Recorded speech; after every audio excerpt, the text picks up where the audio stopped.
One of my favorite stories you tell is when Arthur P played a Stevie Ray Vaughan record back to back, because people remembered that. Could you tell that story?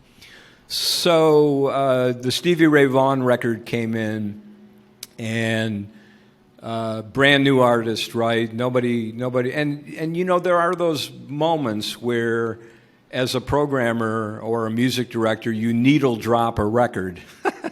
that's the term, you know. And my memory is that side A, cut one was Pride and Joy on that record, and I remember just hearing it and just going, "Holy crap, this is a hit!" I mean, there's not that many times where that happens, where a record just comes out and grabs you by the throat and says, "Play me. I'm a classic. I'm great." And so I thought, you know what? Perfect opportunity here for Arthur. He was on the air at that point, and I literally walked in the studio, handed him the record, and said, "Play this." And he put it on. He played it, and he was enjoying it as much as I was. And I'm not sure whether he said it to me or I said it to him, but one of us said to the other, "Play it again."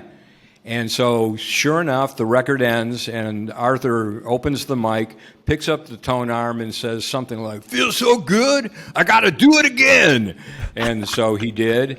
And people remembered that for years. We would do focus groups years later and talk about what people were enjoying about the station or why they liked art and all that kind of thing. And that crazy Stevie Ray Vaughan story would come up. I mean, people remembered that moment because that doesn't happen on the radio very often, right? Where somebody kind of breaks format, if you will, but in a really human, emotional way. And that taught me a lot, I mean, in that little moment, because as much as I'm into research, Ron, I mean, those are the moments that go beyond research. I mean, they really transcend numbers and digits and ratings and all that kind of stuff. I mean, they're what really make a personality special. And Arthur had a lot of that anyway, but I think it was moments like that kind of helped cement, you know, what he meant and his joy for the music and entertaining listeners in Detroit. And I'm sure that that exact cut, him saying that, is on more than a few cassette tapes in a closet somewhere.